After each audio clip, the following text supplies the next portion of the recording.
Welcome to Keith Knight, Don't Tread on Anyone in the Libertarian Institute. Today I am joined by the author of Progressive Myths, Dr. Michael Huemer, a professor of philosophy at the University of Colorado. Dr. Huemer, where is the best place for people to go find this book?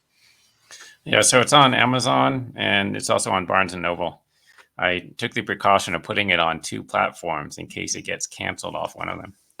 No, good thinking. Definitely don't want to have all your eggs in one basket. Yeah, so it's good to see you. You look a little different from the last time I saw you. No, thank you.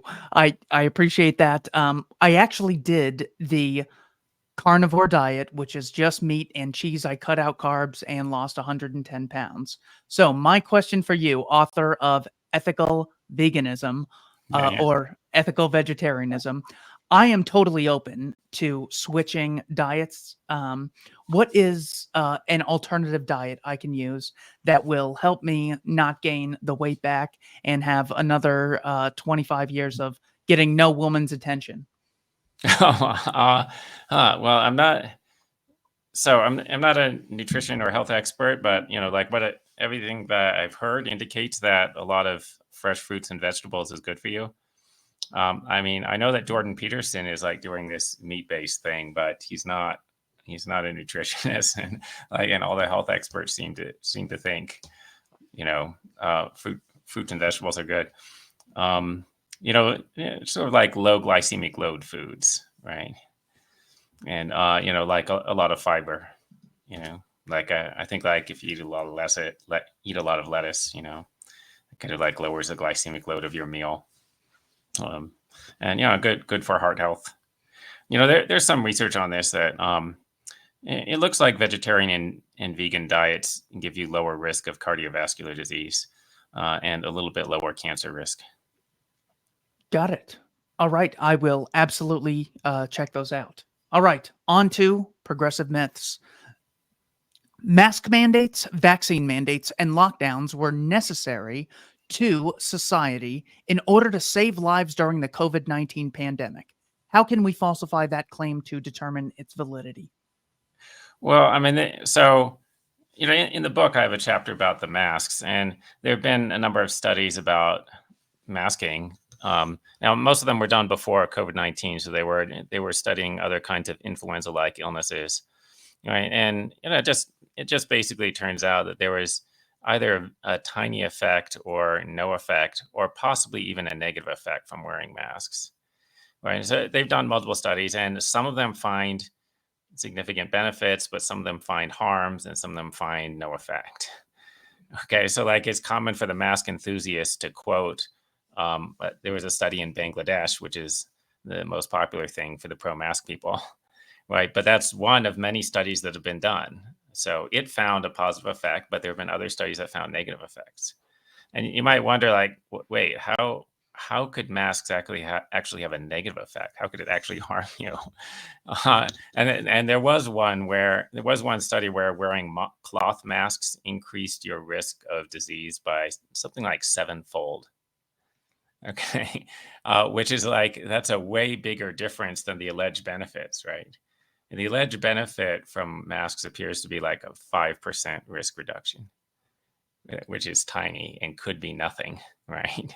If it's that small, it might be nothing. But okay, but it could be a huge increase, and cloth masks in particular, because basically the germs survive in the cloth. And so it becomes like a breeding ground for germs, right? And because you're exhaling saliva into it, so then that creates material for the viruses and bacteria to live in, right? So, okay.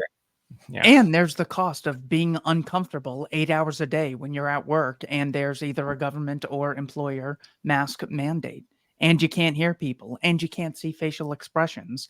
So the reason that I want to harp on the mask mandate before getting into the other two of lockdowns and vaccine mandates is they had no problem really really inconveniencing millions amount of the working class people they claim to be, fighting on the behalf of, with little or no reason to do so. So as far as what else about masks, as far as how we can verify whether or not the mandates were effective, and whether or not they actually achieved the goal they claim they were achieving?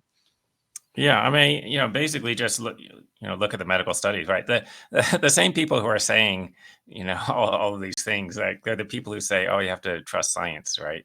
But the people who say you have to trust science almost never look at it, right? So what they actually mean by trust science is trust what political activists tell you about science, right? But what the political activists tell you is usually bogus.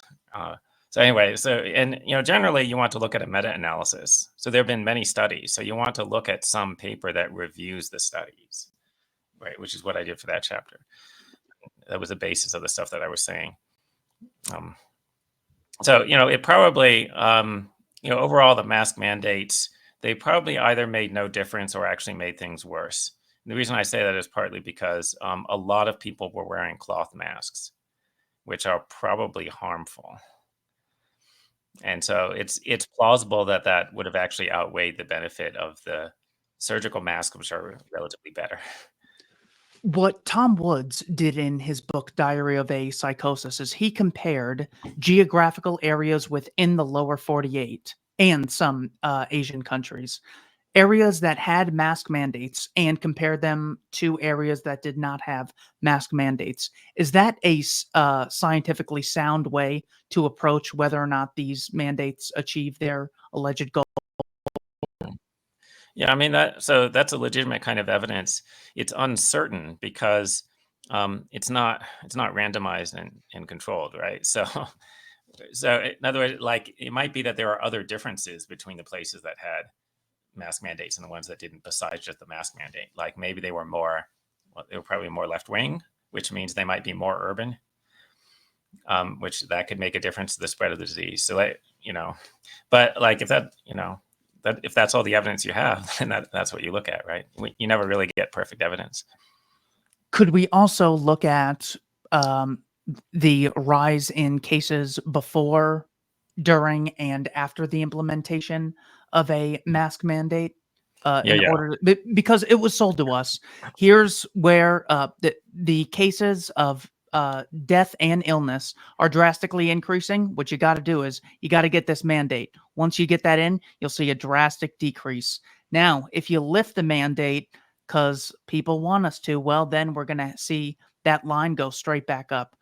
I could not find that in any graph. Tony Fauci was not able to ever present this empirical data yeah. in any long-term form. Is that a sound way to approach this?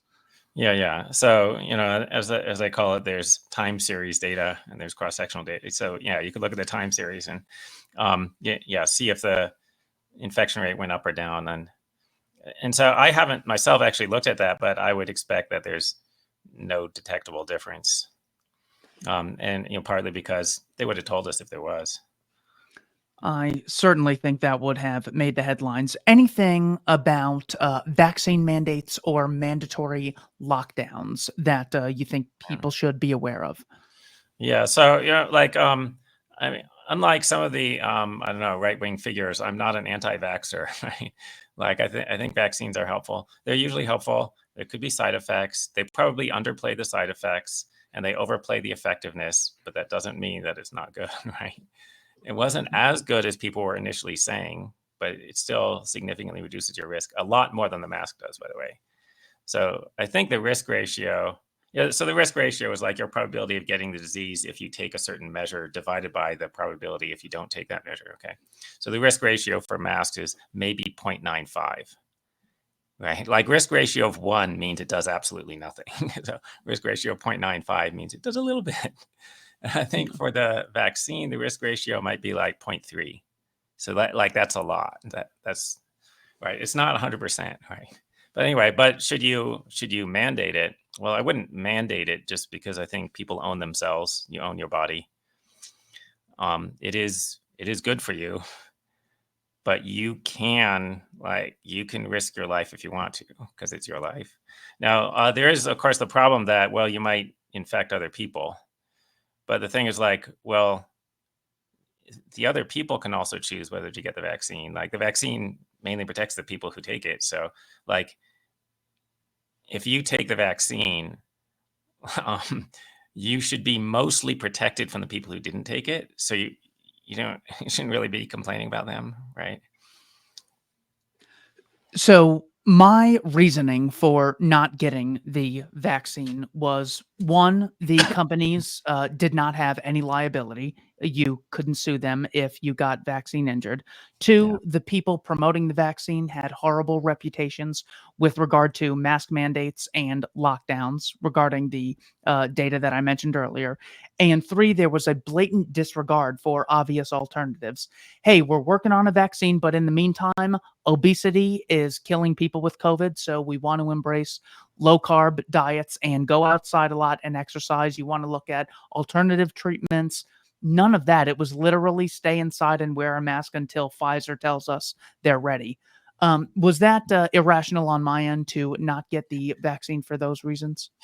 I don't know. I mean, so like I understand why people don't trust public health officials, right? Because like they proved that they can't be trusted, right? Like, so on the mask thing, like they obviously lied, right? 'Cause they said one thing, and then like several weeks later they said the opposite, right? Like, like Anthony Fauci started by saying there's no reason for people to be going around with a mask, and then like a couple months later he's like everybody needs to wear these. Okay, so like which time were you lying? Okay, but anyway, and I think they kind of said, well, we were lying because we wanted to preserve the masks for the public for the healthcare workers. But like, um, if you're lying for that reason, then how do I know you're not lying? The rest of the time. If you're like, why would I think you only lie about masks and that you wouldn't lie about vaccines? Why wouldn't you lie about vaccines too? So anyway, now, but I don't think that they were lying about the. Well, maybe they were exaggerating about the vaccines, but they weren't totally lying.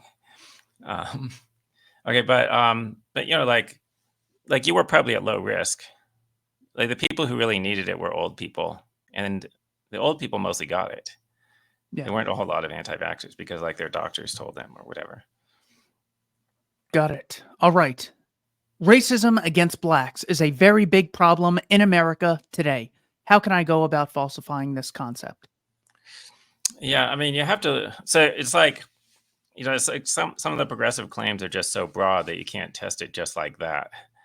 Like, okay, because like what counts as racism, that's a little bit subjective. Like people disagree about whether things are racist, and like is this joke racist or not? Or like is this word offensive or not? Okay, um, but like you can look for specific testable claims made in this vicinity. So like you could look at, well, okay, so is it true that there's a racial bias in police use of force? And then, okay, well, you could look at studies of that. Right? So, are police more likely to shoot you if you're black than if you're white? And in fact, we have data on that. And the answer is no. They're more likely to shoot you if you're white, actually. Which, if anything, indicates racism against whites, although I don't think that's exactly the explanation. I don't think it's really because they're racist. So this was research out of Washington State University that found that in the simulations, your cops are more likely to shoot a white person than a black person. What do you think explains that? Yeah, I mean, so just to describe the study a little bit. So they do these simulations in which um, they have actors who act out a scenario that a cop might run into, and then the cop goes into the simulator where the scenario is on the screen in front of them, and he has a gun that shoots infrared light and not bullets, so that they can track where he shot. And then the cop has to decide whether to shoot or not. And sometimes the suspect like pulls out a gun, and then sometimes he pulls out a wallet or something like that. And then you got to decide what to do. And they're doing different things. They're yelling, whatever. Okay, and so they do a version of a scenario with a black actor, then a version of the same scenario with a white actor, to see if the cops are more likely to shoot the black guy. And it turns out that they are more likely to wrongly shoot a white person. And also they take longer to shoot the black people, a little bit longer, like 0.2 seconds longer. Okay. And if it took longer to shoot the white people, then that people would be saying, oh, that's racism. Okay. But it takes them longer to shoot the black people. Why is that now? And I think the best explanation is, well, they know that they're going to be massively scrutinized in the media and by political activists if they shoot a black person, but they're not going to be scrutinized at all if they shoot a white person, right? Or almost at all. So like if they kill a white person, it'll make the local news. It will not make national news. Like you never hear national news stories, even though there are more white people being shot by cops. You never hear national news stories about them. And so it just makes sense that you got to be more careful about the black suspects. Yeah, but we even have a case on camera of, well, Daniel Schaefer was one along with Dylan Noble, but Ashli Babbitt was literally shot in the head by a black officer, and there was not even a trial. There was like an ABC interview where he said he's so proud that he defended Congress on January 6th, even though she was unarmed. There was never even a discussion. Well, the white supremacist society, black person kills an unarmed white person, you'd think he'd get like 1,000 years in jail for this. Nope, not even a trial. Yeah. I mean, as you're perhaps suggesting, if the races had been reversed, it was a white person and a black, black suspect and a white cop, then. But well, if it had been at some event other than a Trump, if the victim wasn't a Trump supporter and they were black, then there would be all kinds of media attention. So I love part 1 of this book. You go through myths about individuals. Why is it that the corporate press will focus on stories about individuals as opposed to statistics? We're a country of 330 million people, and they want us to focus on Jacob Blake or Trayvon Martin or Amy Cooper. Yeah. Why do they focus on anecdotes instead of statistics? Yeah, I mean, basically 2 reasons. One is entertainment value. So a vivid story about one person is a lot more entertaining than a bunch of statistics. Stalin's famous, possibly apocryphal quote that a single death is a tragedy, a million deaths is a statistic. So anyway, and the news media is not in the business of keeping people informed. They're not in the business of making sure democracy works, blah, blah, blah, none of that. They're in the entertainment business. That is, they're in the business of capturing people's attention so that they can sell it to advertisers. So what they want to put is the thing that captures most attention. Okay, and then the other possible reason is if you're like politically motivated, it's a lot easier to sell a narrative if you can pick anecdotes. Because in a country full of 300 million people, there's always going to be some stories that support the narrative you want to tell. But the statistics will not necessarily support that. Right. So like if you want to portray that there's all these racist cops murdering black people just for being black, you can tell that story by giving anecdotes because there's always going to be some black people being killed by white cops. But if you give the actual statistics, then it's not going to support that, right? Because it's not true. Did you find any disparities in the genders that are killed by police or the age of people who are killed by police? I'm not sure. I'm not sure about the age distribution. I would bet that it's a bunch of young people. I bet there's not a bunch of 80-year-olds getting shot. But I did look up the statistics on the sex of shooting victims, and it's shocking. You're going to be amazed by the amount of sexism in American police. Okay, because like men are only 50% of the population, but they're 95.5% of the police shooting victims. Meaning that the cops are 21 times more likely to kill you if you're a man than if you're a woman. So obviously the cops are incredibly sexist.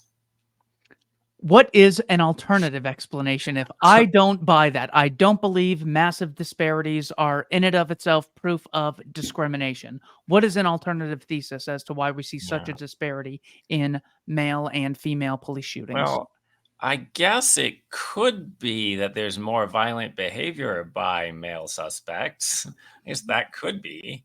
I guess it could have something to do with the fact that 88% of murders are committed by men. And so that could be like an indicator of more violent behavior by men than women. And almost all cop killers are men. Right, if you want to sort of like focus on the threat that they pose to police specifically, which could explain why the police are shooting them. Like, in 1 year that I looked at, I think there were like 60 cop killers. By the way, there's not a lot of cop killing going on, okay? So that the cops might be more afraid than they need to be. But anyway, there's like something like 60 male cop killers, and there was one woman who assisted her husband in killing a cop. It wasn't even her idea; it was the husband's idea. Okay, so all right. So anyway, that could be why the cops are more likely to kill men than women. And like if you want, I guess we could try applying similar logic to racial differences. Like, okay, so Black people are 13% of the population, but they're around 25%, varying according to the year, of the police shooting victims or the police homicide victims. Okay, but they're 40% of the murderers and something like 43% of the cop killers. So actually, the rate at which the police are killing Black people is disproportionately low compared to the rate at which Black people kill cops, right? That is so, like, it appears that the threat that Black people pose is sort of greater, right? It's like out of proportion to the rate at which the police are killing them. The reason that I mentioned the male disparity first is because the explanation as to why men, young men in particular, are more likely to get killed by police is higher testosterone levels lead to less impulse control. Men tend to be more violent. And I have no intention of vilifying men as a group, but it's an important explanation for us to have. So we're not raising little boys and telling them, you're oppressed because of your gender. There's nothing you can do about it short of electing politicians. It's good to know. I think the same thing for Blacks. I was shocked to read the disparity when it came to violence between the races on this on page 32. You said majority of homicides are intraracial, that is, people killing other members of their own race. Homicides committed by Blacks against whites are more than twice as common as homicides by whites against Blacks. In the US, a randomly chosen Black person is thus 13 times more likely to kill a white person than a random white person is to kill a Black person. So, if the Michael Huemers of the world do not explain this through a proper context, only the National Socialists will have this statistic and they will get positive attention for it. I don't want that. I want people like you, people like Brian Kaplan talking about this. How can someone look at that and not be completely enraged and turn into more or less a white nationalist and say, I thought I was the oppressor this whole time? Please walk us through a proper way to productively analyze such a Yeah. reality. Yeah, the white supremacists are going to be disappointed that they don't get to be the oppressors.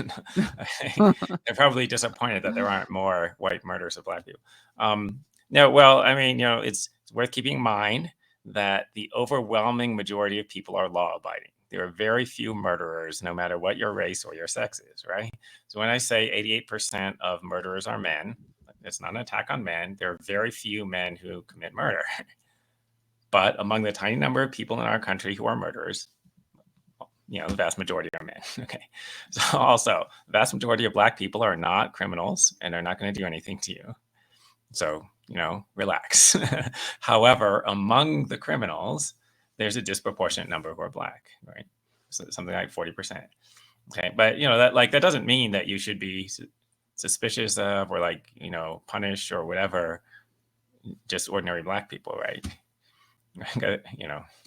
So Thomas Sowell basically says this is as a cause of result of, he actually kind of does say that it's from slavery because Blacks were kidnapped and heavily concentrated in the South, where they embraced the culture around them, which was the redneck culture of low impulse control, being quick to violence whenever someone insults you, low caring, very low amounts of caring for schooling and education, and lack of economic initiative.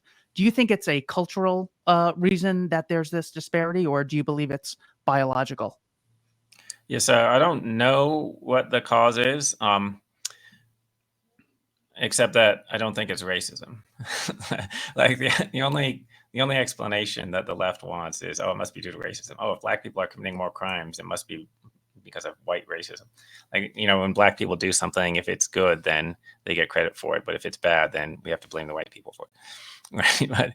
But, then does that mean, why can't the white people blame somebody else for the things that we're doing? But anyway, it's like only white people have agency. Anyway, like, yeah, what is the cause? So, there's the thing that you said that Thomas Sowell said, right? Some people actually think that government policy has contributed to the problem, right? And that's because, so it used to be that to get welfare, you kind of, so you're a mother with kids.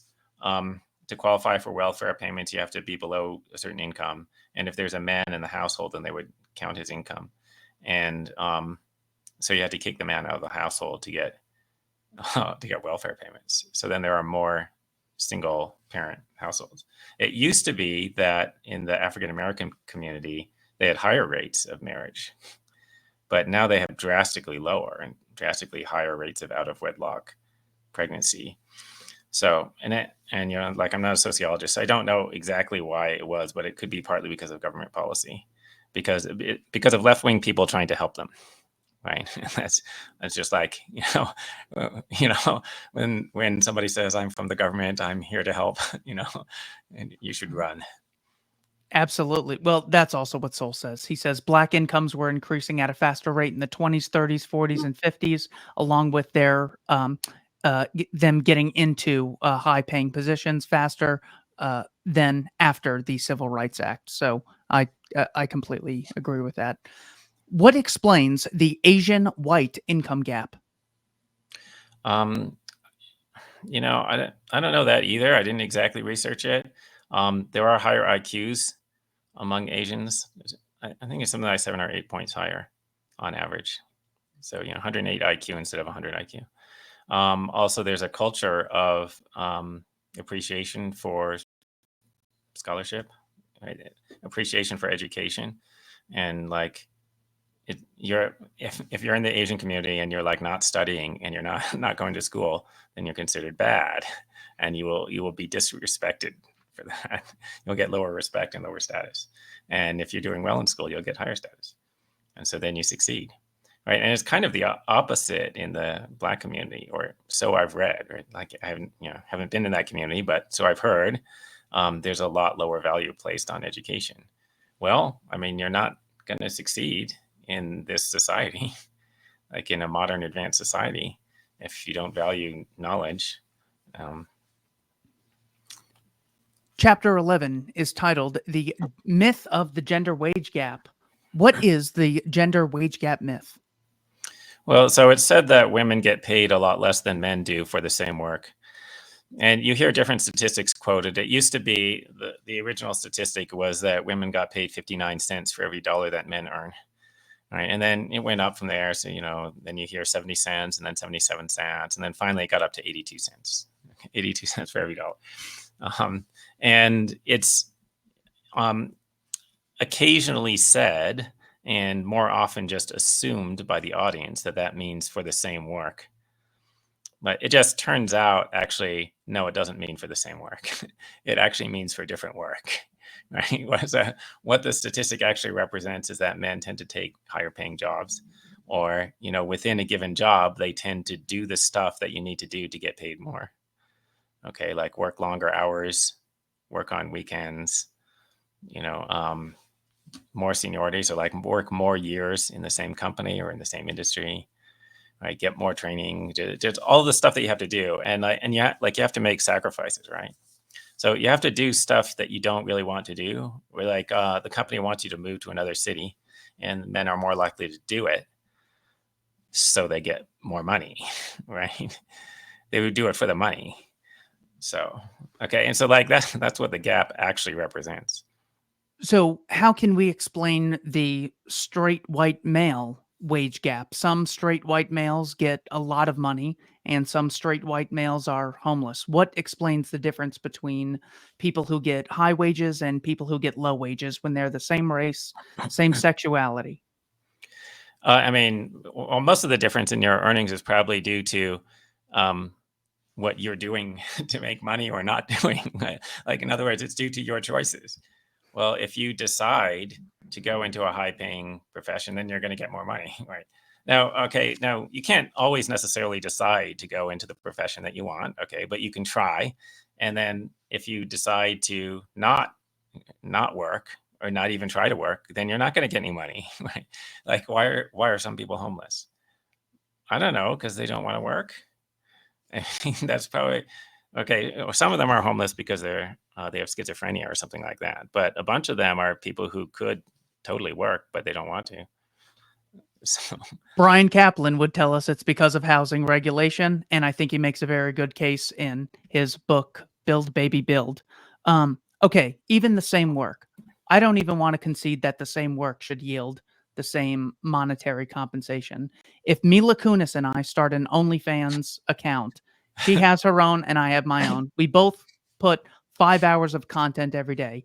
I suspect there would be a very big gap if Chris Rock and I both did 1 favoring hour which on one? stage. I'm assuming me because I'm the male and men just get paid more.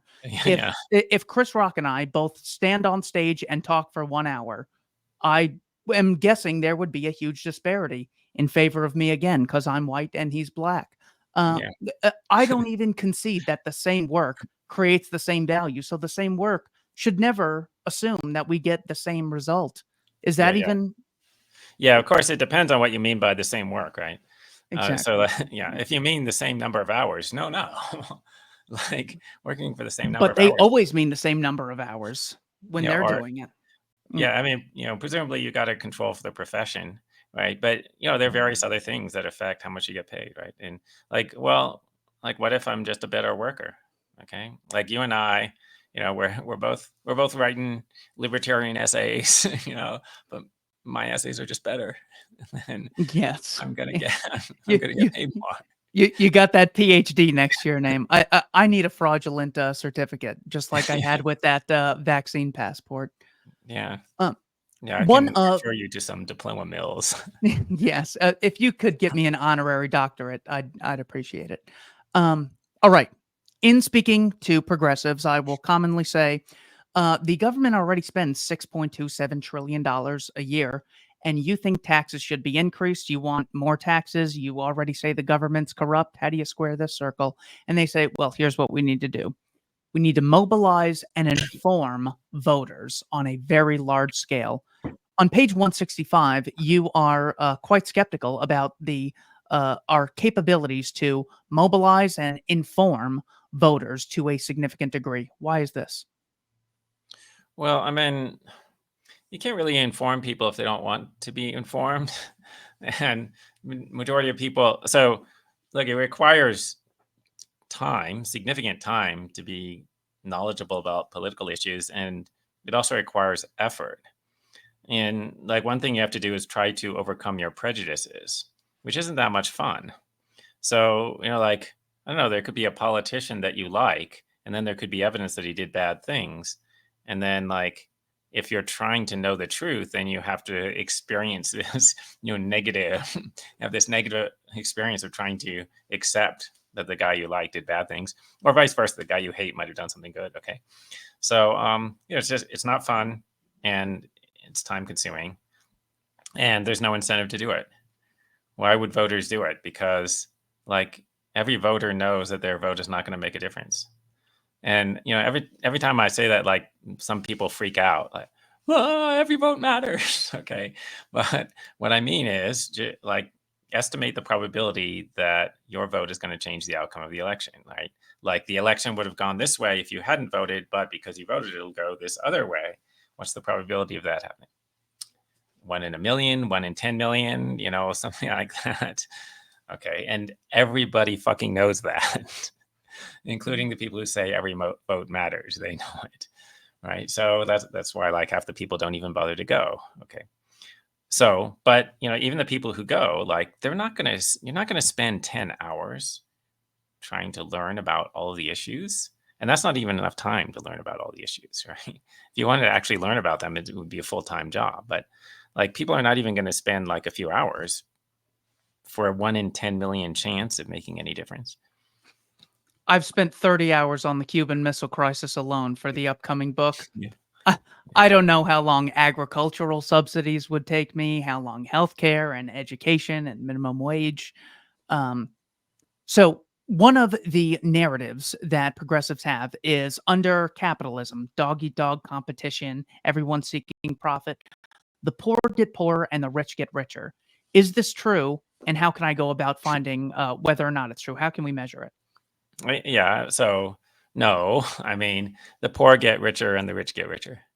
Now, recently in the last, I don't know, a couple of decades, the inequality has been increasing, which is, freaking out the leftists. Okay. But nevertheless, like, man, you want to go back and live in 1950? Like nobody wants that. Like, just like, everybody is much better off. And okay, so, how could we check that? I don't know. Like we could look up statistics on income from 50 years ago. Okay, and by the way, like when people do this, like frequently people will do this at a time when like maybe we're in a recession, and then they'll look at 2 years ago before the recession started, and they'll say, "See, everything's going downhill." Okay, but so to avoid that, because there are random fluctuations in the economy, so to avoid that, look a long time ago. Okay, so look 50 years ago. We're vastly better off, right? And by the way, like the statistics don't even fully capture how much better off we are, right? Like you're going to get that we have higher monetary income, but like when they do the inflation statistics, they don't necessarily count increases in quality, right? So like they'll get, oh, so you can buy more bread, but they won't count like in addition to the fact that you can buy more bread with your paycheck, the bread is better than it used to be. And that, most products are better than they used to be. So we can look at the quality of products because it's common for progressives to say, adjusted for inflation, the middle class has seen no increase in their income. The middle class hasn't gotten a raise since Ronald Reagan is a common claim that they make. So how can I measure whether or not I am wealthier than my dad was when he was 28? Yeah, I mean, I guess you could look at, since it's your dad, you could just ask him about like what stuff he had. Hey, Dad, did you have a microwave? Like, I Yeah. bet he didn't. But, He didn't okay, have this computer I'm looking at. yeah, he didn't even have any computer at all, not even a crappy one, right? But Right. okay, yeah, okay, fine. Did you have a car? Was it a good car? Like all the cars were worse then, but the like, number. I bet the number of people who had cars at all was less. I bet I haven't looked that up, but just One of the things I like to do is look at the time price. So the number of hours you have to work in order to access a phone, a microphone, a pound of chicken, a book. Do you think time price is a good way to measure a better way than like GDP to measure actual economic growth? Because we're not even talking on the same terms as progressives so often. yeah. I mean, that's pretty good, right? Like, how many hours of labor do you have to do to get, and then some product that they had that everybody would want, right? Like, how many hours of labor did you need to buy a loaf of bread? You could look at that from 50 years ago versus today. I mean, it's going to be less. I don't know what the numbers are, but now that um, again, that doesn't necessarily count increases in Yeah. quality of the product. It may not count increases in sort of quality of the job, right? Because the jobs might have gotten less unpleasant. Like I'm pretty sure they've gotten less unpleasant. Yeah, but men still have 90% of the workplace deaths, so they must not be pleasant at all. I'm kidding, of course. Yeah, yeah, On yeah. on, Yeah, well, on the that's a inequality good claim, uh, that's a good uh, thing to mention there. That like because when the people are talking about, oh, men dominate the high paying jobs. Yeah, they also dominate the worst jobs. yeah, Right? Like if you look up, like a listing of what are the worst jobs in America, and like almost all of them are male dominated, usually massively male dominated. Like being a lumberjack, which has the highest chance of killing you, like the highest rate of workplace fatalities. Like it's almost all men, you know. not to mention all the conscripts in Russia and Ukraine. I cannot find any female conscripts. There are female volunteers, but I can't find any female conscripts. On the topic of inequality, I don't know why they throw so many stones living in the glassy houses they live in. I don't see equality between any progressive country or the citizenry in general, whether it's Hugo Chavez not being equal to anyone else in Venezuela, whether it's Kim Jong-un is not equal to anyone, even AOC is is very, very unequal to her average supporter. What is it about inequality that the left gets wrong? Yeah. Yeah. I mean, you hear a lot of people complaining about inequality, but nobody, maybe I can't say that. I was going to say nobody actually wants to have equality, but maybe there are some people who are that crazy. Anyway, just like, let's say no serious person thinks that we should actually have equality. Okay, but the smart left wing people are complaining that, yeah, okay, we have to have some inequality, but we got too much. Okay. And the reason why we need to have some inequality is, well, look, if everybody's equal, and I guess we're talking about wealth, okay, or income. So if you get the same income, well, if everyone has the same income, that means that I will get the same income no matter what I do. So then why would I do anything difficult? Or like, why would I make the effort to be more productive? Oh, because you're an altruist who serves the good of society. Great, build your society on that assumption. Let's see how that works out. Oh no, we tried that. It was it was a disaster. Like, we tried that many times, and then the economy collapsed. Oh, it turns out that people don't like to work for nothing, right? And it really is working for nothing, right? Because like, if we really have equality, that means I get the same amount of money even if I don't work. And because right, there are people who don't work, they've got to have the same amount as the people who do work. So then I'm just going to sit around. I get it. It's like every second a progressive watches Netflix, YouTube, or relaxes and is not building homes for homeless people. They're just proving the point that they prefer leisure to helping others at no monetary benefit to themselves. Could this position that people don't want to work without monetary compensation, could that be refuted by large amounts of volunteer work that is found? Because Wikipedia is free to access, and that takes a lot of work. LibertarianInstitute.org is free to access, and we put a hell of a lot of effort into LibertarianInstitute.org. There's a lot of volunteer firefighters. Do any of these refute this idea? Well, depends on how you interpret the idea, right? Like, yeah, some people will do some people will do some kinds of work for free, right? But you will not get enough people doing all of the kinds of work that we need, right? So like, are people going to volunteer to clean out toilets? And not for like a homeless shelter, but like volunteer to clean out toilets like in this building. Doesn't look like I'm in a building, but anyway, like whatever building you're in, just like some random building, somebody just going to come in off the street and volunteer to clean the toilets. Well, they need to be clean. So how's that going to happen? It's just like, okay, there are some things that people would volunteer for because it's rewarding. It's like they feel like it's spiritually meaningful or something like that, or like they're committed to a cause, like like maybe the Libertarian Institute might have volunteers because they believe in the cause, but not every job is tied to an ideology.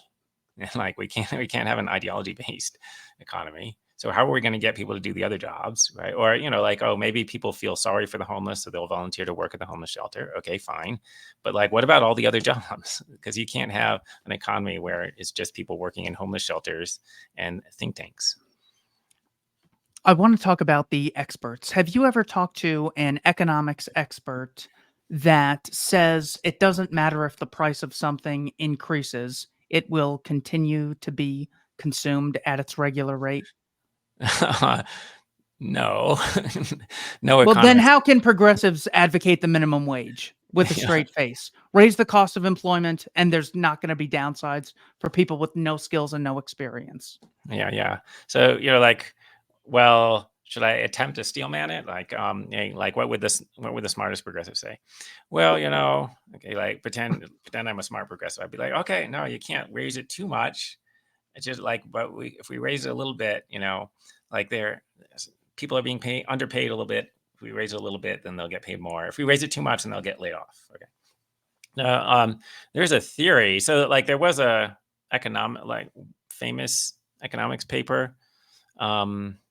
Maybe this is Card and Kruger.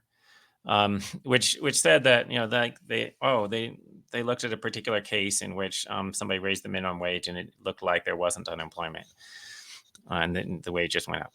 Okay, and they have a theory as to how this happened, and the theory was that consumers believed that the workers in this whatever in some industry were being underpaid, and then after the minimum wage was raised, maybe that caused consumers to think that the workers are not being underpaid, and that made the consumers want the product more. Okay, so that is like a theory that's consistent with standard economics about how that could work, right? It's not going to always work, and it's not going to work no matter how high the wage goes, obviously. Assume my position is poverty causes crime. How could I go about falsifying that? Yeah, I mean, well, looks like we could look at statistics. I mean, you need a social scientist to do a study, right? Like, look at when poverty goes up, does the crime go up? Poverty goes down, does the crime go down? You could also look at, well, like who's committing the crimes? Are the people committing the crimes mostly poor people? Well, kind of yes, they are, right? Maybe you could do an intervention, like give a bunch of poor people some money, and then see if they stop committing crimes. Okay, so now, and I think it's going to turn out. And I just say this because this appears to be widely accepted that, there is some link between poverty and crime. Some of the crime is caused by poverty. It's not all caused by poverty. There's also kind of like a philosophical issue. Like you might say, well, I don't know, like people have free will. So like it's not, yes, poverty, like, if there's more poverty, there's going to be more crime. And there's a causal link there. But, if you're a criminal, you can't blame your poverty. Like, it was your choice to commit the crime. So it's your fault, right? It's just sort of like, I don't know, from the standpoint of blame, I don't think that gets you off the hook. Is it even true considering all the mass murder campaigns that very wealthy government officials are provoking and engaging in? Yeah. Couldn't it be? I mean, Dick Cheney is far from poverty, as is Rumsfeld, as is Bush Jr., Yeah. and they engaged in quite a bit of criminality. Yeah. So isn't Yeah. it more of Yeah. a character issue than we just need to funnel more money at these poor people and then they'll stop being violent? Yeah. Yeah. Good point. Right. I mean, so, like I was assuming we were talking about crime by citizens, not crime by the government. But yeah, no, of course the government is, they kill a bunch of people or whatever, they steal a bunch of money, and that's not caused by crime. That's caused by power. Like, they have the power to do it, so they're going to do it. Um, like, oh yeah, and so your other suggestion, oh, maybe it's caused by poor character. Well, yes, but so there's a significant portion of criminals, and it's like around a quarter of people in the prisons who are actually literally psychopaths. Right, the psychopaths are something like 1% to 3% of the population, but a quarter of the people in prison. And so, what's wrong with them is not that they're poor, and it's not that they were oppressed and they're lashing out because of the oppression. What's wrong with them is that, like, they're psychopaths, like they're incapable of empathy, which means they never learn morality. They literally do not understand what terms like right and wrong mean. When they hear other people saying that, they have no idea what they're talking about, but they don't admit that. They won't admit that. So they'll try to use the words because they know that other people are using them. Okay. So couldn't the best approach to just be have as much of a free market as possible, because that makes it so evil people can't get a penny out of my pocket unless they create value and I voluntarily give it to them? Wouldn't strong property rights be the best hurdle to psychopathy? Yeah. So, and just about human selfishness in general, because like all of us are mostly selfish, right? The psychopaths are more selfish than Hmm. most of us, but most of us are pretty selfish anyway. So like well, how do we stop people from taking advantage of each other? Well, yeah, like a good thing is like a transaction only happens if both people agree to it. And then because both people are selfish, that means that usually a transaction doesn't occur unless it benefits both people. That's what we want. Right Mhm. now, that's not perfect because, like, well, there are just going to be some people breaking the rules anyway. So like we do need enforcers, right? We do need somebody going around like looking for the people who are breaking the rules and doing something to them. There was a meme that got quite a bit of circulation on Twitter. It is a man, for the audio audience. This guy is sitting around looking at a laptop, and he says to his wife, walking away, reluctantly married to this scumbag, "Honey, come look. I found some information all the world's top scientists and doctors missed." Can you walk us through what, if anything, is either wrong with the logic this is trying to convey, or how it is that so many experts can be wrong, yet the truth can be available to the masses through things like the internet? Yeah, yeah, go. Well, I mean, so first, like, okay, yeah, it's really unlikely that you found some information that all the world's top scientists and doctors missed, about something that's in their area, obviously. It's like, so, just as a side point, like academics usually they have like a lot of knowledge about a super narrow area, the thing that they work Mm. on, and they tend to know almost nothing about the rest of the world, like the rest of us, like how the rest of us know almost nothing about most of the world. But anyway, okay, like, yeah, so it's unlikely that you found something that they all missed. Like, so if you think that, you've refuted the theory of evolution, and like all these biologists didn't notice these amazing arguments that you came up with, you're probably wrong. Like, they probably know about it. Now, um, is it possible for like the consensus of the experts to be wrong? Well, yes, that has happened. That has happened many times in the history of science. Like you can even mainstream scientists now will tell you that happened. Like they know about times that happened when most of the scientists were wrong. Okay, now how could that happen? And so, look, one thing is sometimes people are lying. Okay, so like, if all the experts are telling you, hey, you need to wear masks, like actually happened. It wasn't that all the scientists were wrong. It was that a bunch of public health officials were lying. Like they it wasn't that they didn't know about the studies, it was that they were lying because it was partly for political reasons.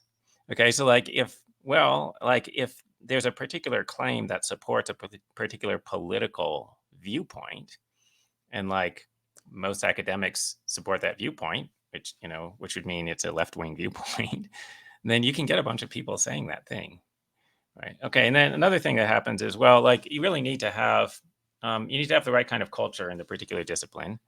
Okay. So I think, and this is not scientists, but I think like in most of the humanities, and I would not say philosophy, but in like literary theory or something, or ethnic studies or something like that, they don't have a culture of truth seeking. Mm. Right? They have a culture of supporting ideology.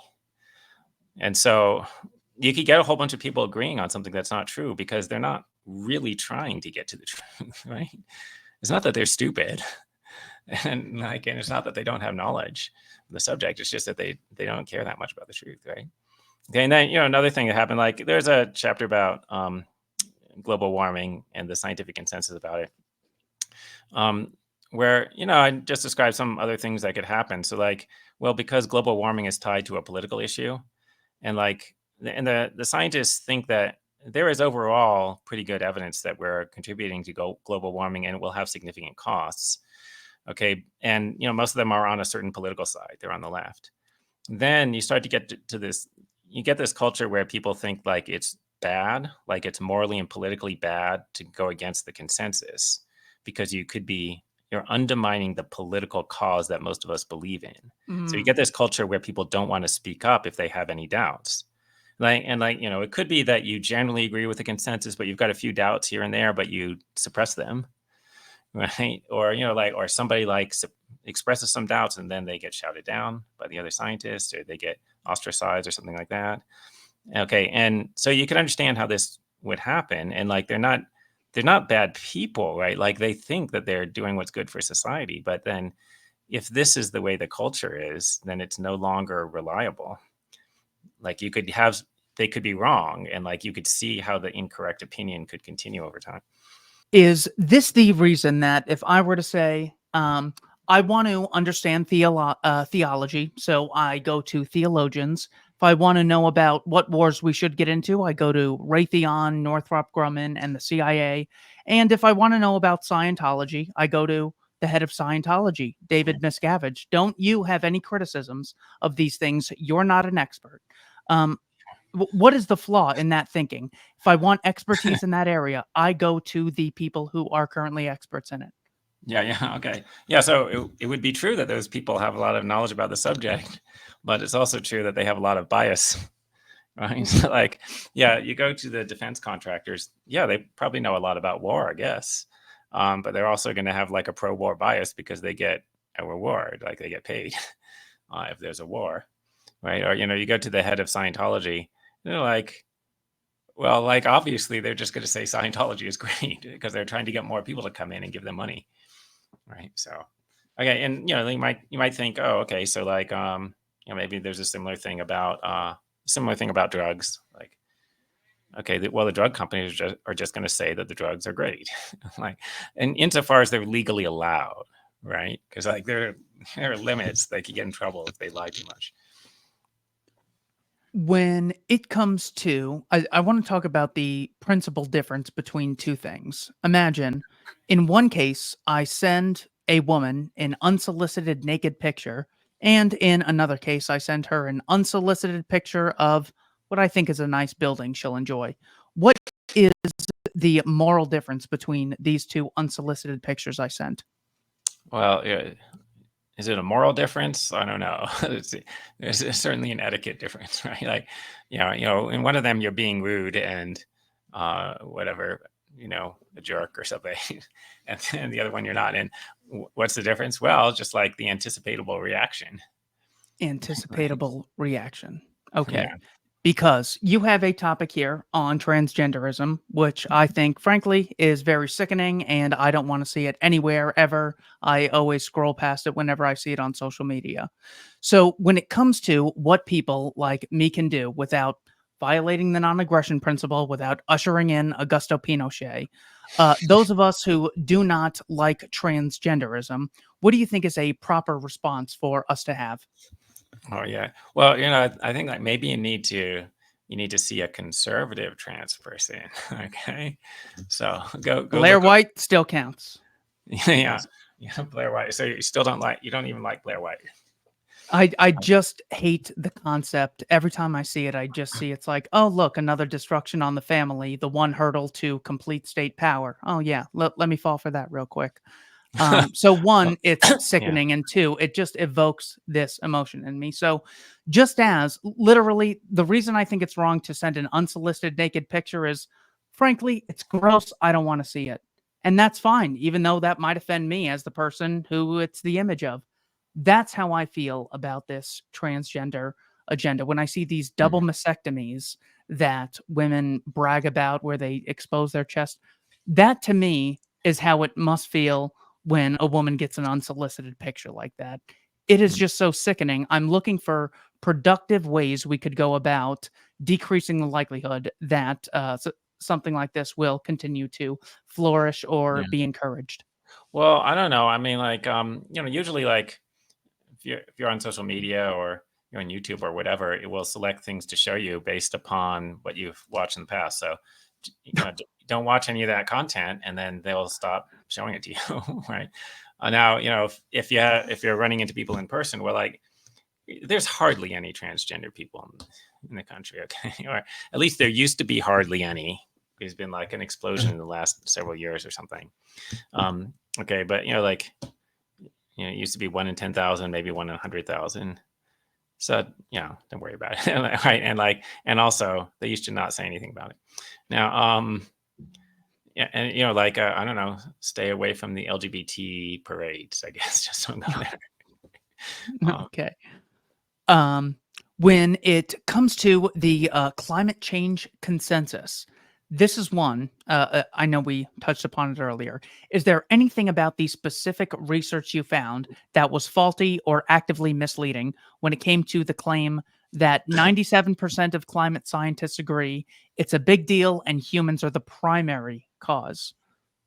Yeah, so it turned out that that wasn't really true, right? Like that's a claim that's repeated many times. It's based upon there's an article that somebody published in a journal, but they didn't actually survey climate scientists. They looked at articles and they looked at the abstracts of articles. Okay, and that's different because like it could be that maybe people who believe in climate change are more likely to publish on the subject. And so it's not necessarily representative of all the scientists, but also like actually the great majority of the abstracts that they looked at did not apparently take any position on man-made climate change. So when they say 97%, what they mean is of the ones that clearly took some position on whether there is anthropogenic climate change, 97% of those were for it rather than against it. Okay. But also, and then, and one of the authors who worked on that paper later characterized their result as, 97% of scientists agree that humans are the main cause. But that's not what the original paper said, right? It said 97% of the people who took a stand, or of the abstracts that took a stand, thought that humans played at least some role, not that they were the main cause. Right. And actually, like, according to that paper, they said that they did collect data on how many said that it was the main cause, but to simplify the analysis, they're not presenting that data. Okay. And well, right. Was it to simplify the analysis, or was it because if you gave the data, then it wouldn't make as good of a statistic? So, is it climate change or global warming if a certain geographical area goes from an ice age in one period to non-ice age in another? Is that what they're referring to as climate change, or are they specifically talking about what human beings have engaged in since the Industrial Revolution? Well, yeah. So there's, the term that people like is AGW, anthropogenic global warming, right? So because there's other global warming, there's natural climate change, but then there's anthropogenic, meaning man-made climate change, right? Which is what the people are complaining about now. And they're not complaining about the natural ones, although natural climate change has happened for a long time, and it has often been good, or sometimes good, sometimes bad, right? But you know why civilization started? Like human beings were around for like 200,000 years or 2 million years, depending on what you count. And then only in the past, whatever, like 6,000 years or something, has there been civilization. You know why that was? It was because the ice age ended. It was because of global warming, right? Like global warming enabled civilization to start because it became more viable to be a farmer. So anyway, that doesn't necessarily mean that all global warming is good, but it means that it could be good. You can't just assume that it's bad just because there's a change. So, what are the economic lessons we can take from that for 200,000 years up until like 1800? You had what would be referred to as like almost planetary absolute poverty. And then we saw a drastic decrease in absolute poverty in many countries after 1800, 1900, even after 1950 in the case of India and China. What are some economic lessons we can extract from having a much longer view of history? Yeah, I mean, like everything has costs and benefits, right? But overall, human society tends to get better, particularly in the last couple of hundred years, right? And I think like a lot of people just totally underappreciate this. There are all these people like living in America and other Western industrialized nations who are basically living in paradise. Okay, they're living in what earlier generations would have called a paradise. They couldn't even dream of the fabulous wealth that we're surrounded with, and that's not an exaggeration. Right? That the average person is surrounded with, not just the Yeah, aristocrats. Yeah. yeah, just like an ordinary American is like better off than a king in previous centuries, and they totally don't appreciate that. But anyway, so there's some costs. Okay, so like global warming is one of the costs of industrialization, but obviously the benefit vastly outweighs it by orders of magnitude, baby. Right? But So, how would you explain to a progressive the the reason behind the poverty difference in North Korea and South Korea and East Germany and West Germany? Is there a causal Yeah. connection between more voluntary exchanges, more freedom, and wealth, Yeah. or is that more or less happenstance? Which Richard Wolff actually says it's more or less coincidence. Coincidence. Yeah. Yeah. Okay. Well, I don't know. There's this thing called communism, right? The people in the communist countries called it socialist. Um, but we in America called it communism. Okay, so there's this thing called communism that took over a large portion of the world in the 20th century, and they tried it in multiple different countries on different continents. Africa, Asia, Europe, um, Latin America. Okay, they tried many different, and they tried different variations on it. And they tried it at different parts of the 20th century. Okay, and every time the same thing happened. Like every time was a total failure. Every time it reduced the population to poverty. And you mentioned Korea and Germany because those are kind of close to controlled experiments, like the closest that you can get to a controlled experiment in social science. Like the same society gets divided into a capitalist half and a communist half, and then 50 years later, the capitalist half is rich, the communist half is poor, and like millions of people starved. Okay, and and then so just like poverty, but then also like oppression, like in the worst cases, tens of millions of people were killed, and like that, and just like there was mass murder in multiple, not every time, but multiple different communist countries. There were just like these mass murders, and then there's just political oppression. People can't speak their minds, and so on. So I don't know, is it coincidence? Or maybe this whole communism thing is a bad idea. Yeah, well, comparing government atrocities to even private atrocities, I think it took like the Klan 100 years to have 3,000 murders, according to the Tuskegee Institute. And the Japanese Empire was killing like 3,000 people a day in China. Hiroshima, by the American government, killed like 100,000 people in a day. So even the atrocities of more free governments are just completely inexcusable. When it comes to the concept of results or principles. Historically, it seems like the progressives will say Jim Crow laws and segregation were inherently immoral. Don't bug me with the costs or benefits. Those should have been abolished immediately. Slavery should have been abolished the sooner the better. There's no downside to having 3.9 million people go from enslavement to freedom. National socialism, inherently immoral. But when it comes to all these other things, they're weighing the costs and benefits in the modern day. What do you think is more important to focus on, or how could we bridge the two? Yeah, I mean, I don't really think that those are opposing concerns, right? Like what's inherently immoral and what's impractical. I think the inherently immoral things are impractical, and like I don't know if that's 100%, but that's like it's close to all the time, right? So like, okay, Nazi Germany, that's it's inherently immoral. I know genocide, inherently immoral. It's also like super harmful. I think just if you're a utilitarian, like utilitarians are not going to disagree with deontologists about that one, right? Or slavery. Well, yeah. So it's a massive rights violation, and it's also like a huge utility sink, right? Like the North was doing much better than the South.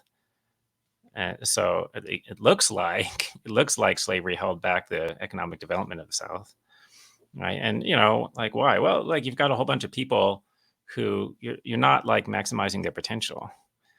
They're just like they're working as slaves on a farm, and like they don't get to use their talents and because there's not a free market for those people. So they don't get to do the thing that they're best at doing or whatever, right? Mm. Okay, and so, and like I don't know, just other example. Okay, like Jim Crow laws, like just obviously harmful. So unfair. Like punishing people because of the color of their skin, but also like obviously harmful and like just in economic terms, like again, just like not making full use of your population. That's obviously foolish. And like if you're an employer, like deciding not to hire good workers because their skin is the color that you don't like that's obviously shooting yourself in the foot. Well, because two things come to mind. Today, progressives who want to empower the working class actively would like the working class's voice to be suppressed on social media, maybe by the companies, but especially by the government. They certainly want laws that stop Elon Musk from making it an anarchic free for all on X. And in the case of Jim Crow, George Wallace famously said that we see more riots, which end up hurting Black neighborhoods in these desegregated communities. And in Alabama, where it's segregated, we have 15 Negro college presidents of colleges. In California, desegregated, you don't have any, because when low IQ people compete with everyone else, it doesn't really benefit them. What is missing in that analysis? In the we have to suppress free speech, and even the oppressed can benefit from the oppression if their overlords are smarter. Yeah. Well, yeah, like I don't trust George Wallace. Like George Wallace, like the most Trying to famous steal, man. one of the famous racists of Alabama. Um, so I don't know what empirical evidence he was looking at, but like it just seems like, well, um, the way to succeed as best you can is to participate in the wider society, participate in the culture. And it just looks, so this is a casual observation. I'm not like a social scientist, but my casual observation is it looks like it's bad for Black communities to be segregated. Like those don't look to me like thriving communities, right? Like the neighborhoods where it's like almost all Black, and like, they're separated off from the wider society. And just theoretically, that looks like that's a bad thing to do. It looks like it's super unwise. Like people with different abilities or different talents or different desires or whatever it might be, they can benefit by trading. Mm. It's like you don't. It's not that you benefit by trading with people who are like you. No, because like why do I want to trade with someone who's just like me? Like they're going to have the same stuff that I have, right? I benefit by trading with someone who's different from me. And then just like if my distribution of talents are different from your distribution of talents, that means that I can do the stuff that I'm relatively better at. You can do the stuff that you're relatively better at, and then we have a profitable trade. So. In your research on progressivism, did you come across any literature which like really bragged about the effects of a government program on the poor? Because at the Libertarian Institute, we love saying Amazon and Walmart have increased the number of products and services that the poor have access to because of competition and free exchange. Do progressives have any of the go-to government programs that they are really, really happy with and brag about? I don't know of any. Thing. So there's like some argument about whether welfare is beneficial to the poor, right? Because like Charles Murray says that it's not beneficial to the poor. But and I think, and not that this is a left wing person, but Tyler Cohen has said no, it's a little bit beneficial to them. I think like they're a little better off than they would have been without the welfare. And once you account for whatever, like medical assistance, like Medicare or something, and like that kind of makes sense. But of course, there's also a cost. So did the small benefit for the poor outweigh the cost? So like it's not obvious, right? Like, okay, there's a bunch of people who are poor. Let's give them a bunch of money. They're going to be better off because money's good. Like, so that's kind of true. But like the Charles Murray argument is, well, you're creating a cycle of dependency. So you're going to make it easier for them to not get a job, or like not trying to improve themselves, like finishing high school or finishing college or whatever. You're going to make it easier for them to continue in like low productivity life approaches or whatever.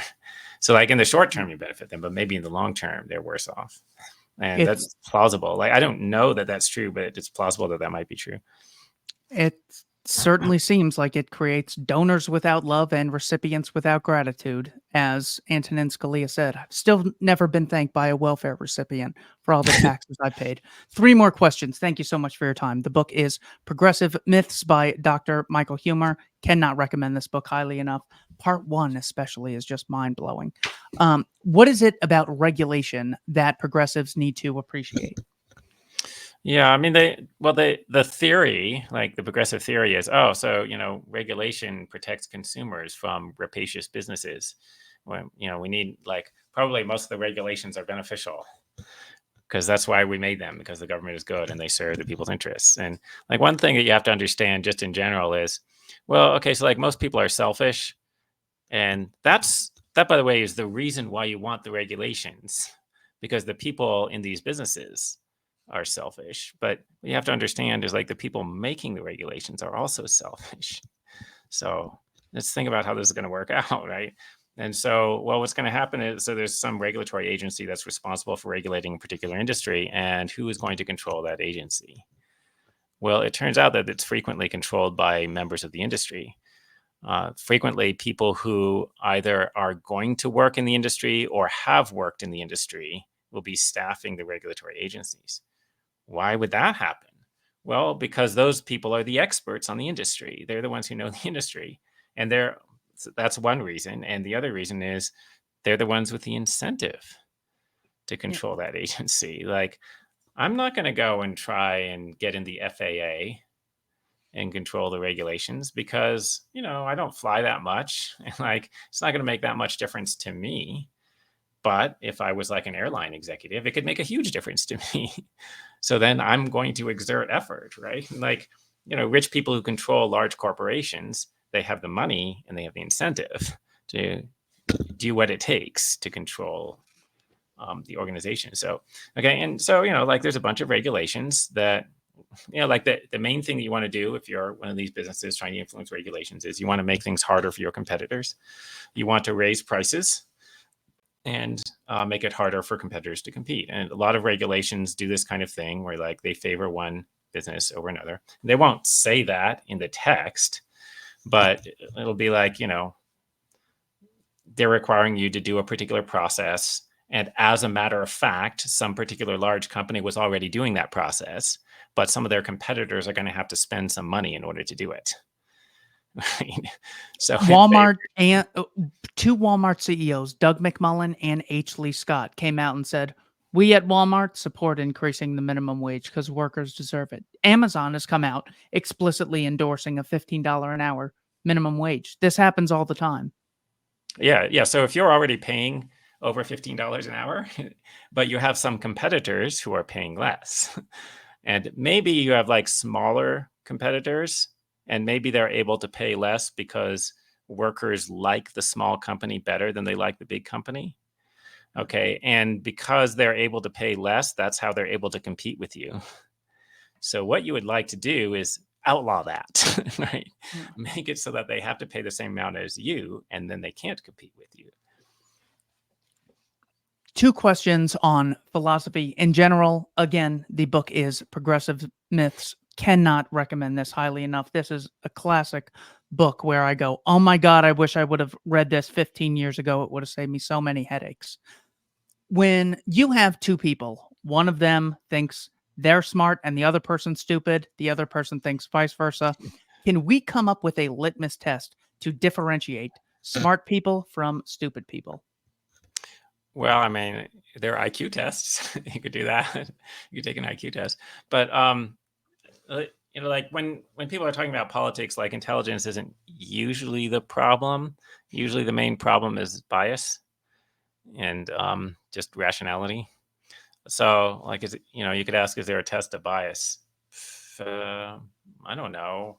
There's like, well, do you spend any time trying not to be biased? Because if you spend no time on that, then you're probably biased. Like, you spend no effort, right? Or So like, the amount of so first we yeah, can determine the amount of effort they've put into seeing the other sides of the argument and not confirming their bias. What else yeah, can we do? yeah, and just sort of like yeah. Do you ever try to check on whether the thing you believe is true? Like, so, okay, you heard something that confirmed your political beliefs, and do you check up on it? Whether it's really true. Because if you never check up on it, then that suggests that you don't really care whether it's true. You just want to believe the thing that supports your side, right? Yeah. And incidentally, by the way, um, I think this is a test of whether you really care about benefiting society. Mm. Because, well, if you want to benefit society, then you have to make sure your beliefs are true. But if you just want to make yourself feel good, then you don't have to do that. Right? If you just want to feel good and self-righteous, then you just need strong beliefs, but they don't have to be the truth. So no need to check them. So if you find a bunch of political activists who are not trying to check up on whether their beliefs are true, it's probably that they're just trying to make themselves feel good and not really trying to help society. I love that metric. The other day, Howard Stern was interviewing Vice President Harris, and he goes, "How could people vote for this guy Trump? I mean, he wants to end democracy. I just can't get it through to them. What is it? What is it that we can do, Vice President Harris?" And I go, "You don't know how someone can support it. There's 80 million Trump voters minimum. There's tons of Trump Yeah. supporters in other countries who just see him as a savior of the West. And you, Mr. Stern, haven't opened up the phone lines. You haven't Googled the steel man for Donald Trump, why I should vote for Trump, why you shouldn't vote against." It's like they literally put no effort in when it's so readily available. Um, Well, yeah. I mean, did they put no effort in, or did they listen and they didn't understand? Right? Because mhm. because it could be like, well, they talked to some Trump supporters, but they didn't understand what the Trump supporters were talking about. Right? Yeah. Like, so I don't. Yeah, what did Trump supporters say about why they like him? I know he loves America. Like that's one They thing I've heard. And He's then, but patriotic, he's standing up to the deep state is, yeah, the second thing. yeah, okay. So like, is it that the Democrats don't know that, or they don't know why you think that he cares about America? Mm. Because it seems to the Democrats like he doesn't care about America, right? And, like I don't myself think that he cares about America. Like I think he cares about Trump. Trump cares about Trump. Of course, he got out of the Open Skies Treaty with Russia, which is a, great escalation in potential nuclear exchange. He's a piece of shit. Okay, awesome. So, how often do they seek out alternatives that challenge their viewpoint and challenge their bias? Very, very good metric. Final question. For the philosopher Michael Huemer at University of Colorado, assuming there is no afterlife, how can humans make the most of their scarce time on Earth? Oh, wow. It's, I don't know, very, very broad. And, that would be hard to answer. Now, and that also tempts me to go talk about whether there is an afterlife or not. Mhm. But, but maybe I That should. would be the greatest news ever, almost as good as refuting progressivism. Is there an afterlife? Well, you could look at. I have a paper about reincarnation, which proves that there's reincarnation. Right? It's a Of human philosophical. beings? Uh, well, probably all conscious beings. Yeah. All conscious beings. Uh, Well, yeah. Yeah. that's It's very an good to amazing argument. hear. Okay, well, this is the shortest version of the argument. Okay, I assume that time is infinite in both directions. Future and the past are infinite. So if time is infinite, then if persons could live only once, then what would be the probability that you would be alive specifically now? It would be zero. Okay, so but you are alive now, right? So either time is not infinite, or you could live more than once. All right, so all right, so that's a short version of the argument. There could be more discussion of that. Um, But if I die, couldn't that be just as I didn't exist before I was born, I won't exist after I but die? what? And Yeah. couldn't we verify that by looking at if a brain I if consciousness is completely correlated with the brain muscle being active, couldn't it be that when you die, you're just gone? Um, well, is that logically possible? Yes, but the probability of that being true is zero. Right. So, Good to hear. uh, Very good to hear. and yeah, you did exist before you were born. You just don't remember it. Right? You had infinitely many lifetimes before this, because the universe goes back forever. Right. Or, another way of thinking this is, well, time is just going to continue forever, literally forever. So anything that has a non-zero probability will eventually happen if you have infinite time. So if there's a non-zero probability of you being created per unit time, then it will eventually happen. So Well, thank you. It's just been heavy on my mind. My mom passed away when she was 57 years old. So I that's always great. ask philosophers what I can do to make the most out of what I thought up until 2 minutes ago was my scarce time on Earth. But now I Yeah. don't even face opportunity costs anymore. I'm living forever, baby. Right. Yeah. Well, I don't know when the next lifetime is, so it might be in a Google years on another planet. you know. I think Joe Biden will still be alive and at that time. Yeah. Joe Biden goes back forever. Go. The book is Progressive Myths by Dr. Michael Huemer at University of Colorado. This book is phenomenal. Like I said, tons of empirical and principled approaches to refuting what I consider to be, since the days of Woodrow Wilson, the great hurdle to human beings engaging in free social exchanges, social cooperation, and achieving the great society that is possible. Thanks to everyone for watching Keith Knight Don't Tread on Anyone and the Libertarian Institute. Dr. Huemer, thank you for your time. All right. Thanks for having me.